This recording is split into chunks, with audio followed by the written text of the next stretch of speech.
Okay, so now we're going to move on. Cold War. Cold War because it never became a hot war. And again, it's really interesting. Many of the people in the audience now, of course, were born after the Cold War was over.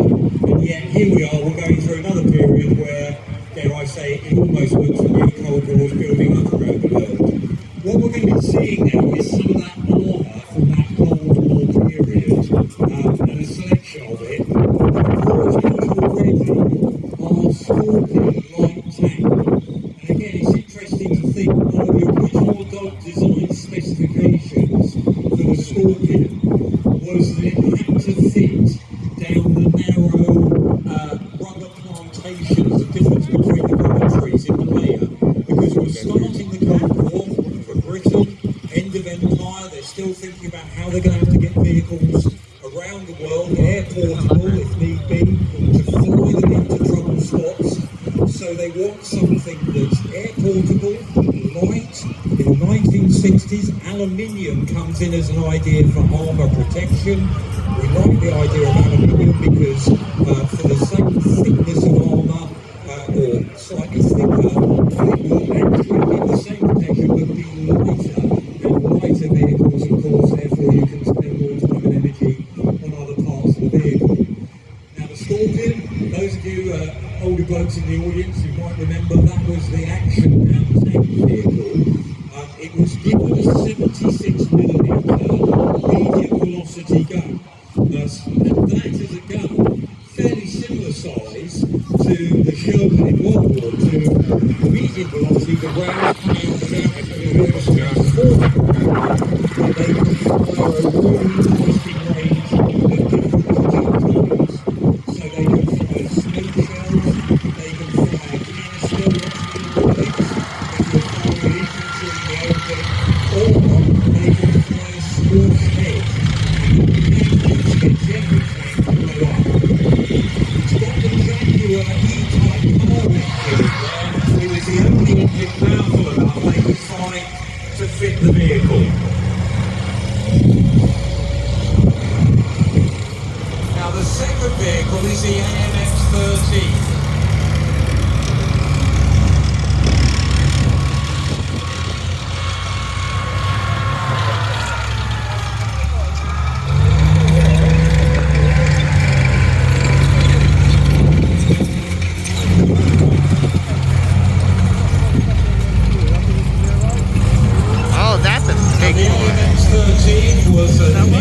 That's a big boy. Centurion. Big boy. The engine sounds a lot heavier than the small one.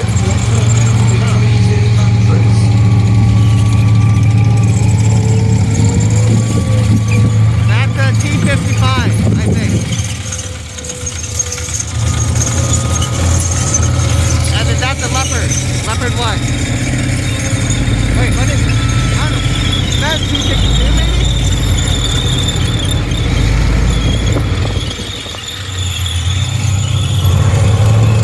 These are big ones. Yeah. And then that's the American one. Captain of some kind. That's a...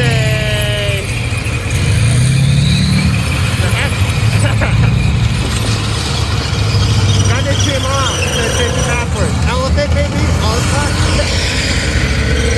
Oh, look, that's a new one. It's like a T-72. Yeah, they really get the new range still. And that's a Challenger 1.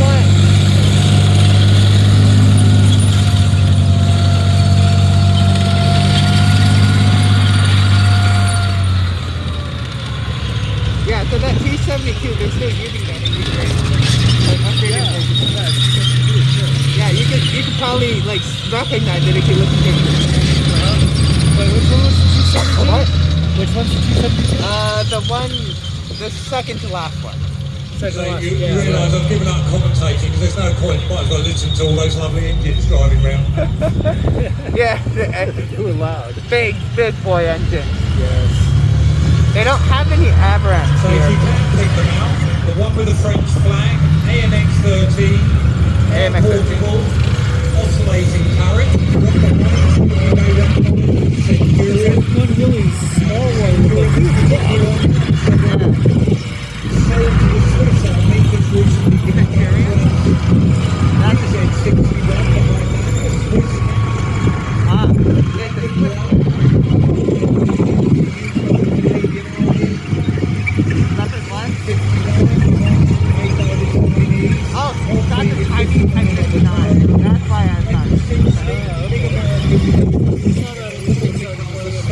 No, not the engine.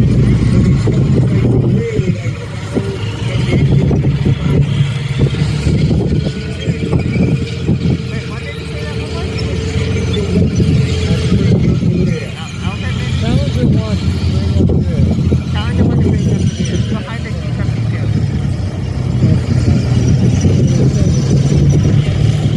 Yeah, so that's Challenger 1 T-72. I missed what that one was. They're quite loud. Oh, you're real close to the floor now.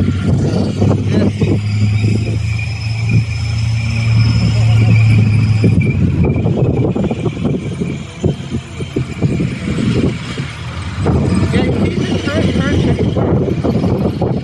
No, incoming.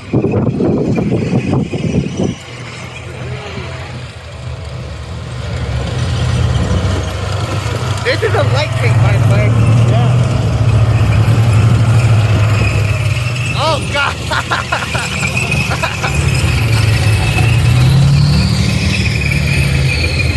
What did they say that one was? Yeah, that's a British thing.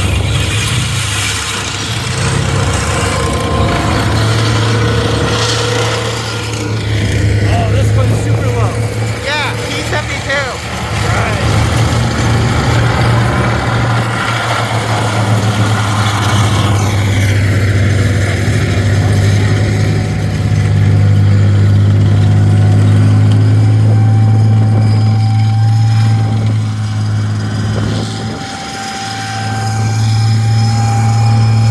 Loud.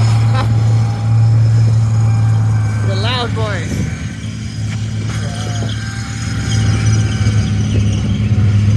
So yeah, the AMX-13 has a 75mm autoloader. Huh. It's got an Now, autoloader. six of the tanks that you're looking at in the Cold War that fought on the Allied side all have the 105mm L7 gun on. And when we look at tanks, obviously they're made up of three main components: engine, armour protection and firepower. It was in 1956 that in the Hungarian uprising, the T-54A tank was driven into the British embassy compound, and the defence attaché there was able to measure the thickness of the armour, and that worried NATO because we realised Oh, look, they drove it up there. our security 20-pound gun on, it wouldn't penetrate that thick frontal armour on the T-54. So that started a programme of Royal Ordnance to make a new gun, 105mm L7. Put that onto the Centurion in the early 1960s and we sold it to a number of other countries. The Swiss PZ-61's got the 105 on. We're looking at the American, the sandy coloured M60, 105mm gun, built under licence in the USA, put on that M60 tank. We're looking at the Leopard 1 at the back of the mound there. That Leopard 1, German designed vehicle. First of all, they were going into operation with the French. They fell apart. The French built the AMX-30. The Germans put that 105mm gun on. And ironically as well, we've also got that Type 59 made in China for plans from Russia. Even that has got the L7 gun on because it's a model that was touted around the world. Instead of buying the original 100mm gun that was made in China, why not upgrade your tank to this new 105mm gun? So with tanks, sometimes when we look at them, we see them in the round, what they're really all about is how you get that gun to the right position and how you fire the right type of ammunition onto a target. And doing that, that's the tank's role. Yes, it's big and impressive otherwise, but accuracy, gun firepower, that 105mm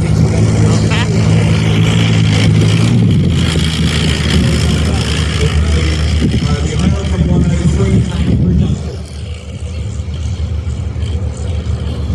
RIP M103. Now you can see when it comes around. Yeah.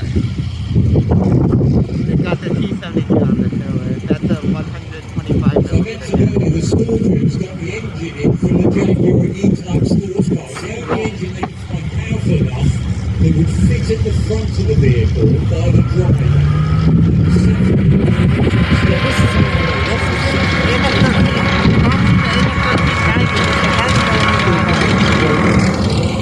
It's not the mighty big 75. Really big gun on a race car chassis. Yeah.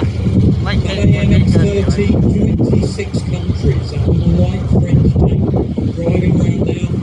26 countries ended up using it. And someone walked in, there's over 100 different variations ended up being built Yeah, it was kind of around it stupid. in its service life. Came out of service with the French military back in 1987. Around here, again behind it, airportable, pink shoe, which makes Yeah, it's airportable. so just at the same time to countries like Switzerland, at the same time as the making return to Stella, Centurion tank in 1950. After the war, France and Britain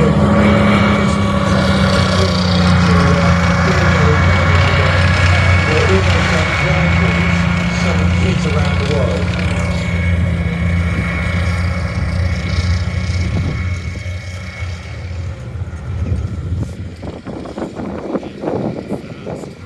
Yeah, it's a light tank. Now the AMX 13, it starts life with a 75mm gun, goes on to a 90mm, and they even fitted, you could buy a version with that 105mm gun on.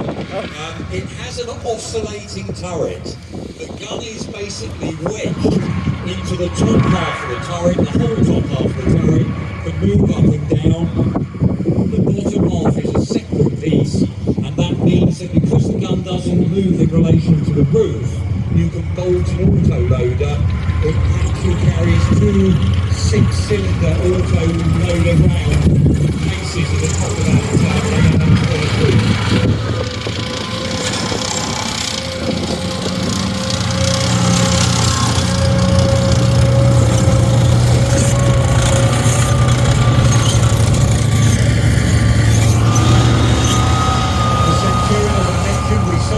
Switzerland, they wanted them in 1950. The Korean War began. We had to use them in the British forces, Commonwealth, other NATO countries. Only in 1955 did we start selling Centurions to the Swiss military. This particular one, it was upgraded recently. More Centurions from South Africa. When South Africa stopped being a colony, they ended up being using those Centurion tanks at the time. So that's got 105mm gun. So it's upgraded. Small differences to the ones in British service. The smoke dischargers, the machine gun, etc. were adapted for Swiss Army use. This was in line with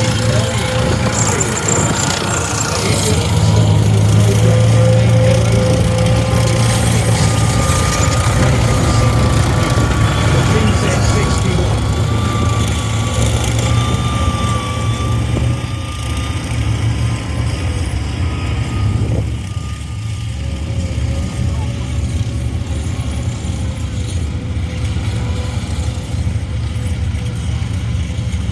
These things all have one or two guys up top, but they've got another one downstairs driving. They've got, yeah, usually they're a crew of 5. Yeah. Everything about the PZ-61 was made in Switzerland. The gun was built under license. The only difference was the engine in the back. That had to be imported from Germany. But if countries had never made tanks before, and Switzerland had only made a few tanks, lighter tanks under license, early in the 30s, that was quite an achievement.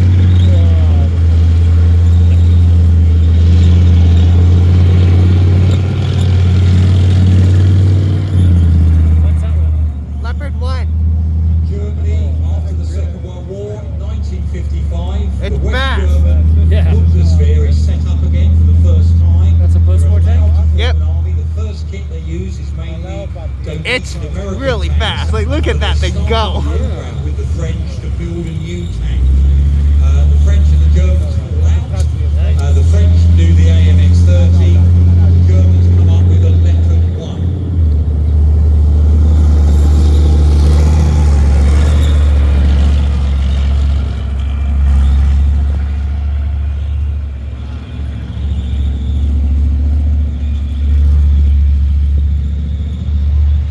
look at that thing go. They're really hitting the accelerator. And you can see with this vehicle, what the Germans decided is go against the idea of World War II. Instead of like Tigers, Panthers, King Tigers, thick armour, they've gone the other way. 30mm proof armour protection. Good gun, that British L7 gun, but give us speed. Speed means that you're more mobile on the battlefield, less likely to be hit. And that's what they did with the Leopard there. Gave it the MTU diesel engine and made it a fast tank for its own protection.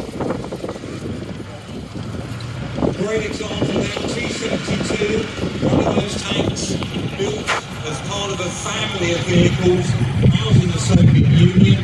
T-54, the T-62, the T-64, and this fellow, the T-72.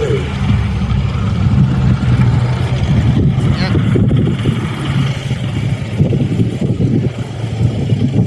You can see it very low. Oh, you got your Type 59 coming this way. The Soviet vehicles, the difference between the NATO tanks in the Cold War and the Soviet ones, these are attack vehicles. They are lower in profile. The Russians get rid of the loader. They have an auto-loader system, like the old Kodak carousel. It goes around in a circle, and the round is lifted up, rammed in the breech, followed by the explosive charge. 125mm gun, but getting bigger all the time. 150.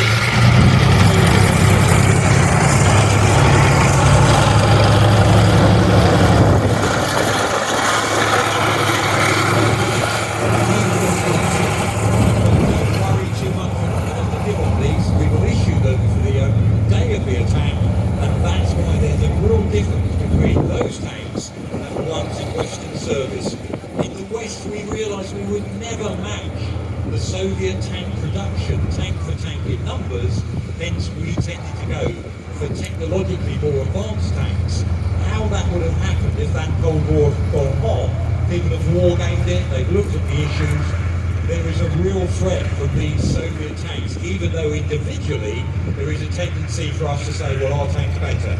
If you're playing top trumps, that's fine, but when there's 20 of these coming at you and you've only got one chieftain, one M60, to match them, that's where, again, in the end, that quantity could swamp you if you're not too careful. I'd say they weren't bad. Those things are pretty good. 1956 Sino-Soviet treaty, they gave the plans for tanks to China, and China built copies of Russian tanks at their Norinco factory. That Type 59 is really a copy. They call it a Type 59 of a T-54 Russian tank. The Chinese built them to a higher standard.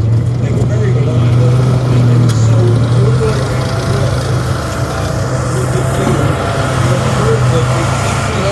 the ground vibrate. Yeah. He said English is the best yet language for export.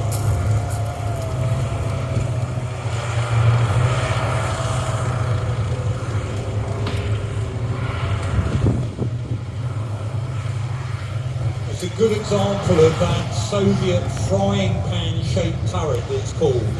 Nice ballistic shape to try and deflect rounds and make sure that whatever angle your incoming round is meeting something that's nice and thick. Yeah. Now this particular Type 59, as I was saying earlier, is even more confusing than most. It's got a British L7 gun on. It's that gun we were using. It was bought by Royal Orbis, this particular tank, to fit the gun on. So if you bought a Chinese tank relatively cheaply, you could come to Britain and have it upgraded, as so many tanks are going through nowadays. They tend to not to scrap them, let's upgrade them, and you could have bought the British 105 gun. The T-72 is Poland. Poland in the back here made T-72 tanks after the war. The ones in the Russian army service tended to be a better millstone than what they allowed the other Warsaw Pact or their allied countries were allowed into service. And of course we're seeing these T-72s now out in the Ukraine being used, we were saying earlier, not particularly well, vulnerable on their own, without infantry support, and what looks like a very poor logistical support going as well.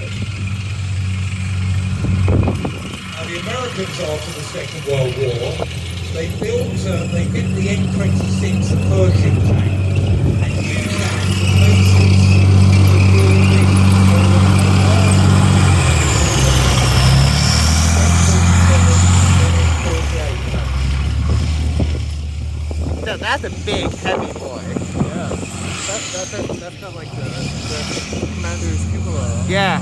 Commander got an extra gun and turret on top of the turret. Yeah.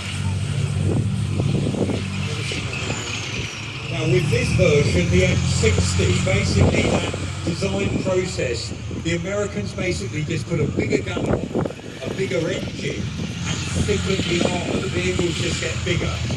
This particular M60, it's got that British 105 gun. They do a shorter version that can fire missiles. It's actually driven today by some of our colleagues that have come over from Vienna, and they used to serve an M60. Still in use, the M60. The Egyptians have got most of them in service. Oh, no. Greece has them in service still. Can you grab the battery? My phone is actually punch that.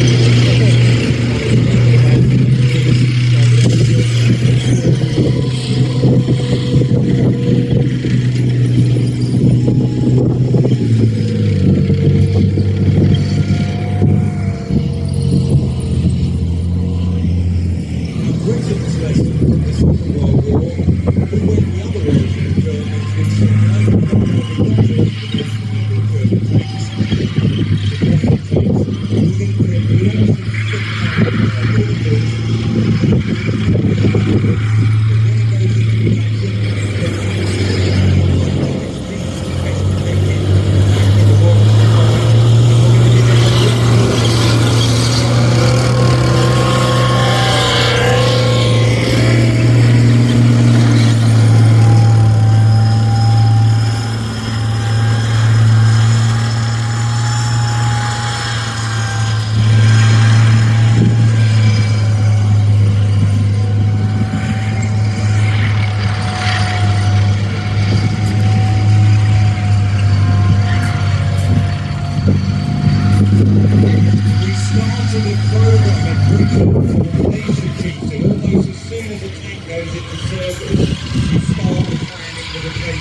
with building a tank for the Shah of Iran. He put in a whopping tank order, 3 different types of tanks, 4-30/1/2/3. The last one, he gets deposed in 1976. We take over the project, and that became that second tank there, the Challenger 1.